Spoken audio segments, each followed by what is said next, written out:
La paix sur toi, mon Rajoul. J'espère que cette vidéo te trouvera en forme et en pleine santé. Désolé pour de nouveau ce format où je fais ma récup et que je te fais une vidéo.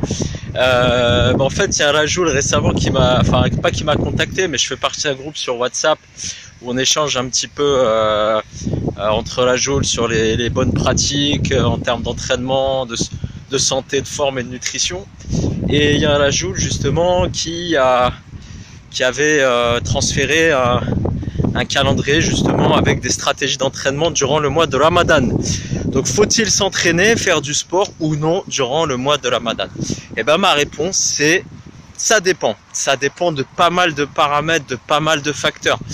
Le premier groupe de facteurs, c'est toi-même, ta personne, ton potentiel physique, ta capacité adaptative, ta capacité à résister à la soif, etc. Et bien entendu ton niveau en termes d'activité sportive. Si tu es quelqu'un qui a soif rapidement, qui débute dans le sport, qui a des douleurs articulaires, qui maigrit assez rapidement pendant le Ramadan, qui est déjà épuisé, stressé, etc. Continue ta pratique sportive telle que tu l'as fait habituellement, c'est quelque chose que je te déconseille. Par contre, si tu es quelqu'un de solide, voilà, t'as une bonne résistance en termes de... Je suis désolé pour le vent, hein, les Rajouls, mais il y a pas mal de vent là ce soir. Je vais me mettre contre vent, peut-être que vous entendrez mieux. Donc si ta capacité adaptative est beaucoup plus élevée, que tu peux t'adapter plus facilement à la soif, à la faim, au fait que tu vas devoir t'entraîner le ventre vide avec un réservoir, on va dire, quasiment vide, etc. Voilà, là tu peux peut-être continuer ton entraînement pratiquement comme tu le faisais ou au moins l'adapter en fait.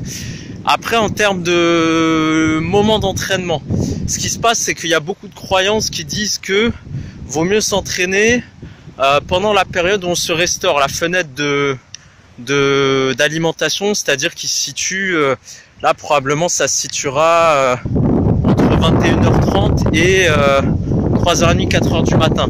Ce qui se passe, c'est que physiologiquement parlant, nous ne sommes pas faits pour des efforts physiques à cette heure-ci. Toutes nos fonctions physiologiques, d'un point de vue chronobiologique, la chronobiologie, c'est l'étude des rythmes et des fluctuations hormonales de tous les phénomènes qui se passent dans le corps en fonction des heures de la journée. On est les êtres humains en règle, sont faits pour dormir la nuit. On a pas mal de fonctions qui commencent à décliner à partir de 18, 19, 20 heures pour la plupart des hommes et des femmes. Et le fait de s'entraîner tard comme ça n'est pas très, peut-être délétère même pour certaines personnes, parce que forcément toutes les fonctions se détendent, etc.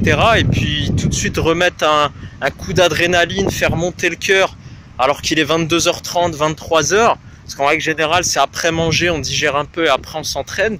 Il m'est arrivé de croiser des Rajouls s'entraîner à minuit, etc. Pas très bon, moi je le recommande pas en tout cas. Moi, ce que je peux te proposer, mon Rajoul, pourquoi? Parce qu'on est tout le temps en train de penser à s'entraîner. Alors, soit le Rajoul, il va se dire, je vais perdre l'endurance, ou je vais perdre la masse musculaire, je vais perdre de la force, je vais perdre en termes de performance physique, je vais perdre mes aptitudes sportives. Pourquoi, durant ce mois, on ne fait pas justement un mois un peu plus calme, où on va travailler sur tout ce qui est récupération. On va mettre en place des protocoles de récupération, des techniques d'automassage, des techniques de travail postural, du travail de gainage, du travail asymétrique pour renforcer les asymétries. Par exemple, pour les Rajouls qui font du tennis, pour les Rajouls qui travaillent toujours d'un côté, ou même qui ont un boulot... je sais pas, un Rajoul qui est caissier, qui tourne toujours son corps du même côté, etc. Pourquoi est-ce qu'on va pas chercher, en même temps qu'on fait un travail spirituel de rééquilibrage et de renforcement spirituel, pourquoi on va pas essayer de compléter ce travail spirituel par un travail de rééquilibrage du corps. Au lieu de chercher constamment à garder sa masse musculaire à tout prix, etc. Même si on a un peu mal aux épaules, on y va quand même. Non, là on va se dire ce mois, je vais le prendre pour moi, je vais prendre soin de moi.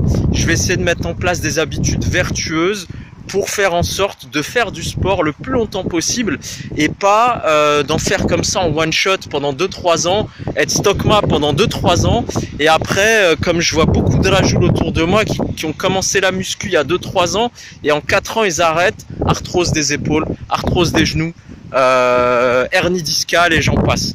Donc pourquoi on fait pas ça, d'accord? Moi c'est ce que je te propose mon Rajoul. J'ai pas la science infuse, voilà, c'est ma proposition. Moi je pars du principe, on est sur la chaîne Rajul's Health, donc c'est la santé de l'homme.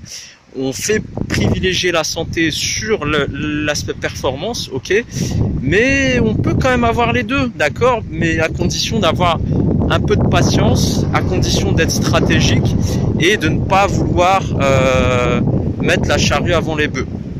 Voilà mon Rajoul, bah écoute, mets tes commentaires en dessous, dis-moi ce que t'en penses, c'est un espace d'échange, tu me dis déjà si t'as compris, parce que je suis pas sûr d'avoir été super clair, où est-ce que je voulais en venir, et de deux, bah écoute, si t'as des questions sur ce que tu peux mettre en place durant ce mois de Ramadan, n'hésite pas à les mettre, si tu as des douleurs à des endroits particuliers ou des demandes particulières, n'hésite pas à me les indiquer. Je te souhaite la santé mon Rajoul et un bon mois de Ramadan, ciao.